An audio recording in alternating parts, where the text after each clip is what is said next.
This is the Read to Lead podcast, episode 95. Hi, I'm John Acuff, author of Do Over, Rescue Monday, Reinvent Your Work, and Never Get Stuck. Of all the great podcasts out there, only a handful have been nominated Best Business Podcast, and you found one of them. It's the Read to Lead podcast with my friend, Jeff Brown.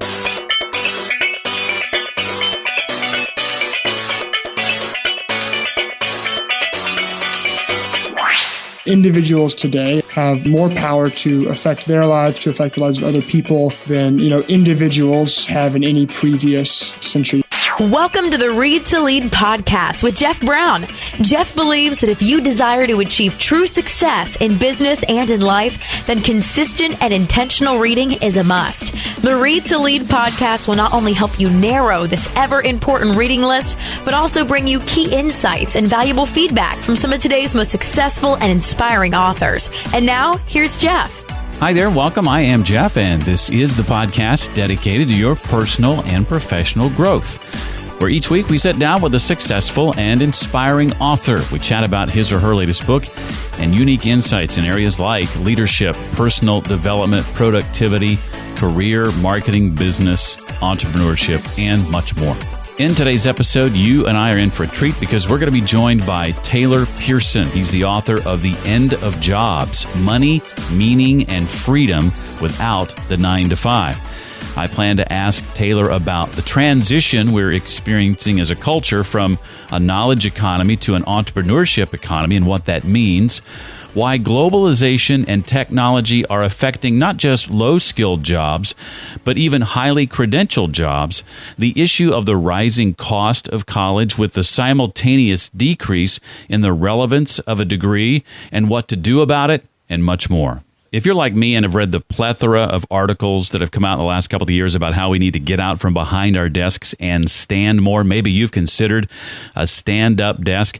Right now, I'm trying out a stand-up desk from the UpDesk company. Been using it for about a week. They've agreed to loan it to me for a month, and so far, I absolutely love it. If you'd like to find out more about what they do, visit readtoleadpodcast.com/desk. Up desks are motorized and can go from standing position to sitting position in just a matter of seconds. Again, that link, readtoleadpodcast.com/desk. Here at Read to Lead, we're also thrilled to be supported in part by SoFi, a leading marketplace lender. They can save you thousands when you refinance your federal and private student loans at lower rates. As a Read to Lead listener, you can take advantage of a special $200 welcome bonus when you refinance your student loans. Just go to SoFi.com/read-to-lead and accelerate your success with a smarter loan. Well, Taylor Pearson has spent the last 3 years meeting with hundreds of entrepreneurs from Los Angeles to Vietnam, Brazil to New York, and worked with dozens of them in industries from cat furniture to dating, helping them to grow their businesses. Regardless of industry, age, race, country, or gender, one simple fact stood out to Taylor. Entrepreneurship was dramatically more accessible, profitable, and safer, while jobs were riskier and less profitable than the public is typically led to believe. Now, based on hundreds of interactions and dozens of recent books and studies, Taylor wrote the book, The End of Jobs, to show you how you could invest in entrepreneurship to create more freedom, meaning, and wealth in your life. Taylor, I'm thrilled to have you here today. Welcome officially to the Read to Lead podcast. Thank you very much for having me on, Jeff, and thanks everyone for tuning in and listening. What has changed over the last century, and even the last 20 years or so, that in your mind, Taylor, spells the end of jobs as they've been traditionally understood? So the two big factors that I see that are changing are globalization, more specifically outsourcing, and kind of the rate of progress of technology. So there's a story I tell in the book that AT&T commissioned McKinsey & Company in 1980 to do a study of how many cell phone users they thought would be in the U.S. in 2000. So they were predicting 20 years out into the future, and they spent millions of dollars on this study, and McKinsey concluded there are going to be around 900,000 cell phone users in 2000, and there were around 120 million. So they were off by, 2 orders of magnitude by 120 times. And so I think that's kind of I guess it's a good parable in a sense that these changes, which everyone kind of knows, everyone understands the world, to say the world is becoming more globalized and outsourcing is happening and technology is developing is all kind of blasé, and people get that. But what has really changed over the last 20 years in particular is the rate at which that's happening. And that kind of where I think a lot of people are making the same mistake McKinsey made in 1980 of underestimating how vast the implications of that are going to be over the next 2 decades. Well, speaking of which, there was another stat in particular that stood out to me related to this, and I'd love you to spend some time sort of breaking this down for us. And I'm talking about this change from the last half of last century to the first 15 years of this century. And the change I'm talking about is job growth versus population. I think everybody needs to hear this. Yes, so there was a study that came out from Taylor Pearson just maybe 6 months ago. It was right as I was finishing the book, I actually saw this stat. If you look at job growth relative to population growth from 1948 to 2000, so the second half of the 20th century, jobs grew 1.7 times faster than population. So both were rising, but the number of jobs available was rising faster. And so there was, we went through this post-World War II period of basically abundant job growth, that there was more jobs available than there were individuals that could fill that jobs. And since 2000, it's been a very, very different story, that population has actually grown 2.4 times faster than jobs. So, not only has it reversed, but it's reversed even faster. And all of a sudden, you project this trend out, you can see where things are going. Well, what would you say to the person who's listening right now and says, no, wait a second, more jobs are moving overseas, and that's not fair. We're in the beginnings of a new political cycle here in the States, and a lot of politicians are, campaigning on things like, or will be soon, creating new jobs and taking jobs that have been traditionally going overseas and bringing them back. Is that really the way to solve the problem, or do we need to acquiesce to the fact that that's going to happen anyway, and we need to prepare people for a new economy? Yeah, I'll start with the caveat to say I'm not a politician, nor do I understand the political system that well. But I think there's a real danger, and I call this the agency problem sometimes, that we have this tendency to attribute agency to other individuals or other institutions. And we say things like, jobs are going overseas. What should we do? And when, it's never clearly defined who the we is. And I think the point, the book is called The End of Jobs, and it's fundamentally an optimistic book. The point is that you, the individual, listening to this podcast, have the ability to create job growth. That's kind of the story of entrepreneurship, that you as an individual, because of these same tools which are endangering jobs, outsourcing and globalization and technology, they're also enabling people who kind of want to take the tools into their own hands and go create new opportunities. So I think that's, whether it's fair or not, I think is kind of irrelevant. The punchline in my mind is you can create jobs. Well, why, in your opinion, Taylor, is globalization and technology affecting now not just low-skilled jobs, which has been the case for a while, but even highly credentialed jobs more and more? So there is a framework I talk about in the book. It's called the Cynefin framework. It was developed as an IBM management consultant. And basically, it breaks work down into simple task, complicated task, complex task, and chaotic task.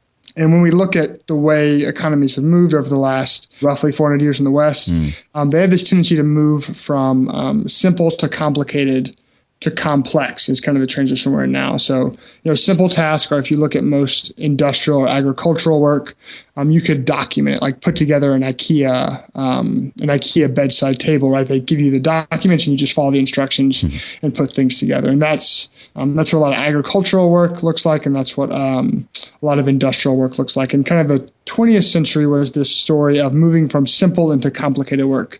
We went from like clearly defined best practices into good practices, that you went to university or you got a graduate degree and you learned kind of what the better practices, the good practices were, and then you had to go out into the marketplace and apply 80% of what you learned and maybe figure out 20% of the new stuff. And now we're seeing that shift from complicated to complex, where kind of the inverse ratio, right? It's like maybe you can figure out 10 or 20%, but a lot of it you just have to do by getting your hands in the system. The system has become so complex because of technology, because of globalization, that the demands most businesses are facing aren't being well met by traditional education systems. And if you talk to someone that's taken I have friends that took online marketing classes in college, and it's basically laughable because by the time they document this stuff and put it in a textbook, it doesn't, it's useless. What does it work at all anymore? And the people that are figuring that out are very much kind of the practitioners in the trenches. Well, to that end, one of the things that I appreciate about having done this show the last couple of years is I've found that there are a lot of educators who listen. I even know of some who have talked to me about having implemented the podcast into their curriculum. So there are a lot of forward-thinking educators trying to think outside the box as to how they relate to students and that sort of thing. But I think they too understand that, as you say in the book, the cost of college and graduate school continues to go up as the value of that education decreases. And so that begs the question, how do we fix this? How do we fix our schools, I guess, is what I'm ultimately asking. And is that even the right question to ask? Is it beyond fixing? And what would your assessment of that be? That's a broad question, I know, but what can be done there? Or is there anything that can be done? I guess as an individual, if you're considering, going into a graduate program or investing more in some type of formal education, I think the default mentality has been like that's always a good choice. The statistics have very much backed that up for much of the 20th century. That over the long run, over the course of a career, it was almost always a good idea to go back to school and invest in degrees. And I think as we see the cost of those degrees continue to increase, and I think we see the value of them continue to fall. If you look at like some studies of what's happened with MBA and law school degrees over the last 5 to 10 years, that the value of those degrees over a career has stalled or in some cases decreased at the same time as the cost has increased. So I think as an individual to kind of to discard that assumption and to do a very clear analysis of whether or not that's the case. And I'm sure there's in rocket science, like that probably still is the case. And in a lot of other fields, the two I kind of mentioned in the book that I've done some more research on are MBAs and law school degrees, that it's very questionable how valuable those are. From the perspective of an educator, I'm not sure I have a good answer. It's certainly a very challenging question. I think in order to reverse that trend, there's going to have to be some pretty dramatic changes into how universities or institutions like universities, credentialing institutions, how they generate value for their customers, their students. I am very bullish on like apprenticeships or like quality internships, not making coffee, but actually going to work in a small business or a high growth company where you can kind of get your hands dirty, and supplementing that with, if you're doing it yourself, like autodidactic reading, listening to podcasts, or doing it with coursework. But I'm not sure how viable the pure coursework is for the majority of the population over the next 20 years.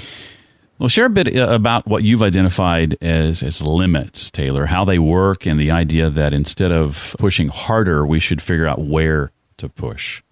Yeah, so there is a book called The Goal by a guy named Eli Goldratt. And he developed this very forward-thinking, this very innovative software for factory managers. And what he realized was that they couldn't use the software effectively because they had a certain mental model for how factories worked. And that he had to change their mental model around that factory to get them to use the software effectively. It wasn't a software problem. It was kind of this teaching people to see the world in a different way. And the way he kind of explains that is that if you look at any given system, there's always a limit. And that working to address the limit will always provide much, much better returns than working to address something else. So if you give the example of someone trying to get in shape, let's say they're going to the gym every single day and they're spending 2 hours in the gym every morning from 5 a.m. to 7 a.m. But after the gym, they go and they have 2 scones at Starbucks, and then before the gym, they're waking up very early, and then maybe they're staying up late, talking with their spouse or whatever, and they're only getting 5 hours of sleep. So their diet isn't very good, and they're not getting enough sleep. So even though they're going to the gym every day, they're not going to see very good results. So the limit in this system is, like diet and sleep and not exercise. And if you talk to someone that's been in that situation, and I know because I was in that situation, I started exercising much less, and I got much more serious about my diet and getting better sleep. And even with less inputs, spending like less time working on my health, I was able to get better results. And so that's kind of the argument I'm making, that I think we're at this point where the limit is entrepreneurship and entrepreneurial mindset and entrepreneurial thinking, and that investing more in that as opposed to investing in kind of traditional notions of knowledge is a higher ROI, a safer, a more profitable decision. Well, what advice, Taylor, would you have for somebody who is, say, right now in a traditional job and they don't want to wake up one morning to find that they've been downsized or handed their pink slip? What are some ways they can begin preparing now, or some steps they might consider taking to be ready to transition from knowledge work to entrepreneurial type work? The first thing is to try and make that position more entrepreneurial. And so I think I was talking with a friend whose background was in accounting, and the company they were working at, they were trying to do, my friend was trying to do some kind of innovative things in the accounting, like to streamline the processes and to make them more efficient. Like, it took X number of hours to fill out these reports, but if they had kind of re-engineered the system, they could have done it maybe in 25% less time. And their boss typically says, don't touch the system. Everything's fine. Just leave it alone. Of course. And so, I think the first is to kind of see if you can take a more entrepreneurial approach to your existing career, and see whether the position facilitates that. And so I think there's lots of forward-thinking companies who do facilitate that. And it's very, typically those companies will grow and people can grow along with them. But unfortunately, a lot of companies are like my friend's, where he tried to improve the system and make it more effective, and they said just don't touch it.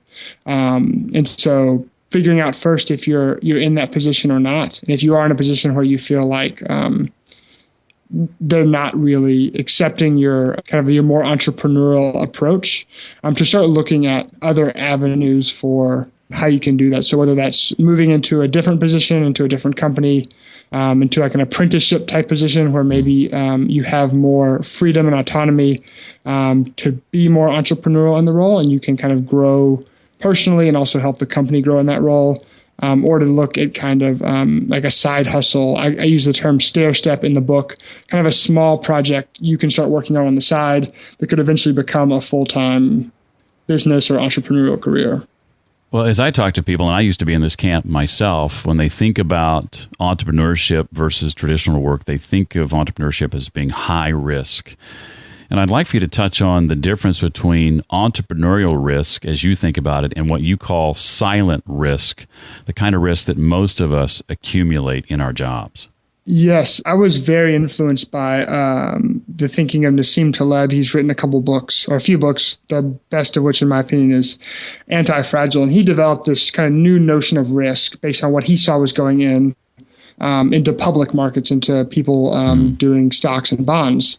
And I kind of borrow his notion and apply it to careers, which is this idea that traditionally we think of things as being safe because they've always been safe, and we don't see future unforeseen events. So if you kind of take the analogy of a turkey, the life of a turkey is day after day this like self-reinforcing notion of life getting better and better, right? You're born the turkey, and you earn the turkey pin, and the butcher comes out and he feeds you. And every day, for the first few years of your life, you're reinforced with this notion that you are getting fed and that life is getting better and better. That on day 150 of your life as a turkey, for the last 150 days, everything has gotten better and better and better. And of course, when the day before Thanksgiving or Thanksgiving morning comes, all of a sudden you've accumulated all this silent risk, right? You are now the fattened turkey, you can't quite run away from the butcher, you're stuck in the pen, and that despite everything else looking safe up until that point, that's a very, very risky position to be in. And so I think the notion of risk, as most people think about it, is they're trying to avoid, small risk or visible entrepreneurial risk, which are easier to catch earlier on, and they're exposing themselves to these potentially larger downsides. Like going back to this example of, my friend, the accountant, like when that firm downsizes their accounting firm, even though they wouldn't let him fix the system, and now they're having to lay off people because the system is inefficient, like he's still out of job. So he's basically shouldering all the risk of the company without any of the potential upside, because it wasn't the type of company that would let him work on improving those systems. Well, we talked earlier a little bit about the rising costs of education, and if that's something that you're still paying for in the form of student loans, you'll want to be sure and find out more about one of our sponsors, SoFi. They're bringing to you in part the Read to Lead podcast today, and they are a leading marketplace lender offering student loan refinancing, mortgages, and personal loans as well. Now, if you're carrying high student loan balances, you could save thousands by refinancing and consolidating your federal and private student loans at a lower rate. SoFi borrowers save on average of about $14,000 over the life of their loans. And in addition to savings, SoFi members benefit from their unemployment protection. Should you lose your job, SoFi pauses your payment and provides access to a career services team for personalized career planning and job search assistance. Pretty cool. To check out a full list of products and benefits, visit this special web page they've set up just for you, SoFi.com/read to lead. And for a limited time, as a listener to this show, you're eligible for a special $200 welcome bonus when you refinance your student loans with SoFi. Again, just go to SoFi.com/read to lead for this special offer. And as always, all loans are made by the SoFi Lending Corp, NMLS number 1121636 and CFO license number 6054612. Citing one of my favorite books, The Long Tail by Chris Anderson, Taylor says there are 3 things that are making entrepreneurship more accessible than ever. And I'd like to spend a few minutes, Taylor, touching on each one of these, if you don't mind, starting with the democratization of the tools of production. So, the first force he talks about is basically that it's easier to make something. And so I'm going to use your podcast as an example, if you'll let me, Jeff, that Sure. What the conversation we're having now and the conversation that listeners are listening to was something that could only be done with tens, if not hundreds of thousands of dollars of radio equipment, access to AM, FM radio. And I don't even understand how that systems work, to be honest, but I assume you paid some sort of fee to get access to it. And that was 20 years ago. That was the only way. Like the very, very early rise of podcasting was maybe 10 or 12 years ago, and it's only in the last couple of years that's kind of started to get really popular. But that what costs tens of thousands of dollars 10 years ago or 20 years ago now costs maybe a few $100s to get some basic sound recording equipment set up and to use a free call recording service or Skype or something that's very reasonably priced. And that this is something that's going on across industries. In the music industry, like GarageBand and all these programs where you can record things cheaply, for lots of businesses that are moving off of having to pay for expensive software. They're using software as a service. These democratization of the tools of production, that all you need to produce value has gone from buying a store on Main Street and buying expensive equipment to having a WordPress website that costs $20 and a podcast mic, and that very much now like those tools are in the individual's hands. And that leads right into the second one, democratization of distribution. And I guess at its core, we're talking about the internet, basically, right? We are, and kind of these platforms that emerge on the internet. So kind of continuing with this example of your podcast, right? Like it's on iTunes, it's on Stitcher, it's available through your website that used to have to pay to get access to kind of the radio airwaves.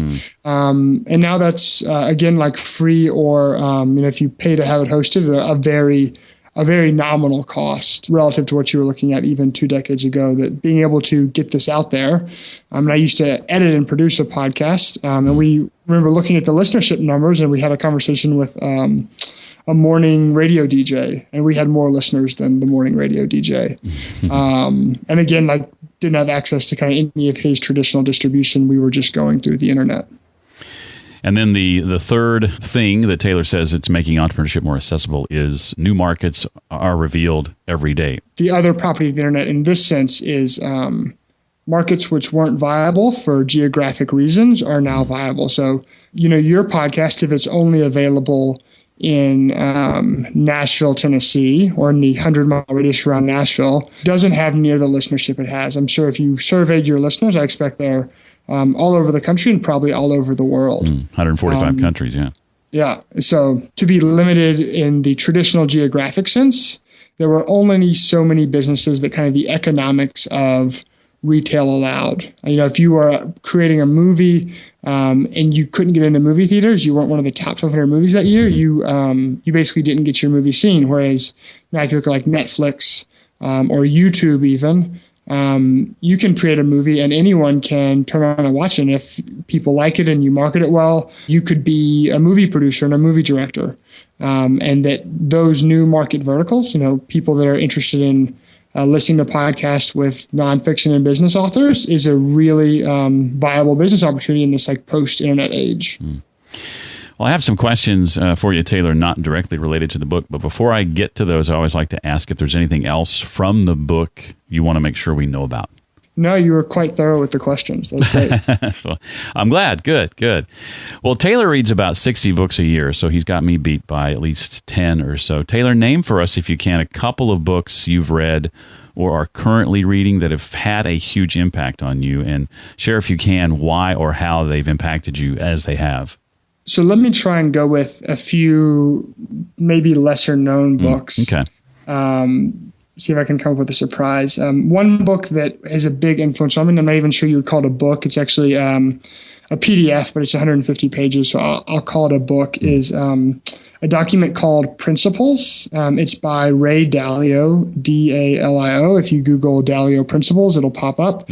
And he is the manager of a hedge fund in Connecticut called Bridgewater, which is one of the most profitable hedge funds on earth. And it basically lays out his principles for how he manages himself, his kind of personal productivity development approach to life, and also his management principles for the company.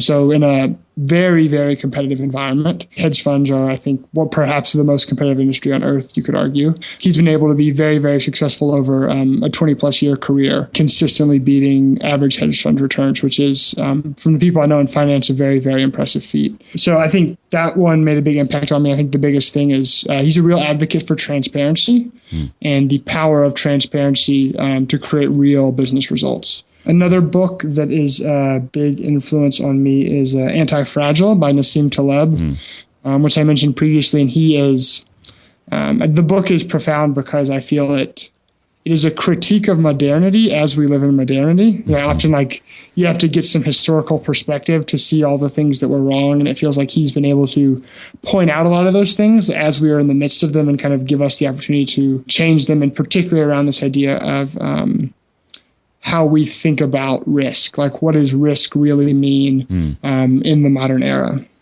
And then I'm sure people have heard The War of Art by Stephen Pressfield. For anyone in creative or leadership positions, I think it's a must read. It had a profound impact on me, and I probably read it half a dozen times in the last 3 years. Well, I want to touch briefly on just the concept of leadership and how you think of it. If you were to distill all that you've learned about leadership down to a central theme or concept, what would that be? It was interesting. As part of the book launch, I went back and I reviewed my notes from about 180 business books I'd read over the past 3 to 5 years. And I was doing it because I wanted to do a giveaway, and I was trying to figure out which books I wanted to give away and which ones were the most impactful on me. And it was really interesting going through all these books that I saw this strange genealogy start to emerge. And my basic conclusion was that every business book ever written is basically about focus. And that as it gets harder and harder to focus, I think we are probably the first generation that will be defined more by what we say no to than by what we say yes to. That the demands on everyone's time are increasing so much, the value of focus is increasing. And so I think one of the main ways I've started to think about leadership and leading individuals and leading companies is focusing on kind of what those 1 to 3 key priorities are, whether that's key priorities in your life, your family, your health, or key priorities in a business. Are you by chance a fan of either The One Thing by Gary Keller or Essentialism by Greg McKeown? I am. I've read both books, and actually I met with Gary Keller's co-author a couple of weeks ago. So yes, I'm quite the fan of that book. Excellent. Well, to those whose lives you've had a chance to touch, family, friends, colleagues, clients, at the end of your life, Taylor, what do you hope to be remembered for the most?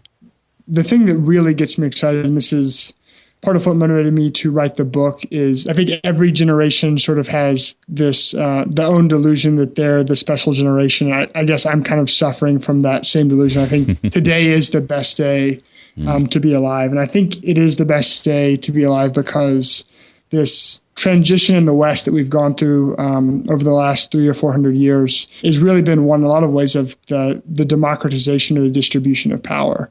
That individuals today, and coming back to this notion of agency, have more power to affect their lives, to affect the lives of other people than individuals have in any previous century. Traditionally, heads of religious institutions or heads of state or heads of large corporations had lots of power to affect individuals, but these notions we've talked about with the long tail and what's going on with technology have kind of moved that nexus of power much, much closer to the individual. And so I'm very passionate about helping people realize that and see that and take hold of that, to kind of seize that agency to affect their lives in ways they personally find meaningful, whatever that is for them.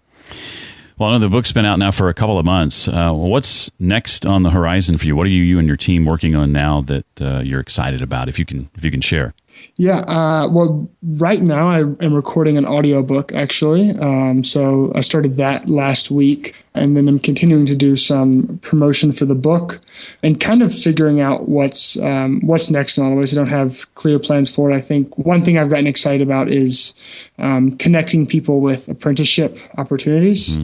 So I have a Facebook group that, if you look in the book, you can go to the URL and trying to connect people with kind of more entrepreneurial roles where they can, I think, have better opportunities for their career, and also connect small businesses or startups with people looking for entrepreneurial roles. So I think, going back to this idea of how does education need to change, I think that's a profound way it does. And I'm interested in what I can do to contribute to that.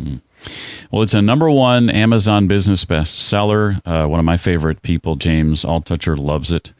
It's called The End of Jobs, Money, Meaning, and Freedom Without the 9 to 5. And the author is our guest today, Taylor Pearson. Taylor, thank you so much for being a part of the show today. We really appreciate it.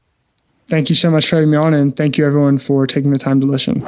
For more on the resources, links, and books that Taylor and I spoke about today, just visit the website, readtoleadpodcast.com/095. In just a few weeks, I won't be saying zero anymore at the beginning of that number. It's kind of hard to believe.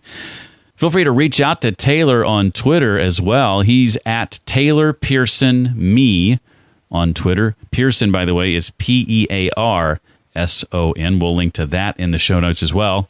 If you're in the market for a stand-up desk, don't forget about UpDesk. Even if you work in an office environment where getting a new desk isn't an option, you might want to consider what they call their pop-up, which is an attachment for an existing desk that will allow you to raise and lower a monitor and keyboard and be able to stand up at that desk you're already working at. Again, to find out more about what UpDesk is doing and to thank them for their support of the podcast, visit readtoleadpodcast.com/desk.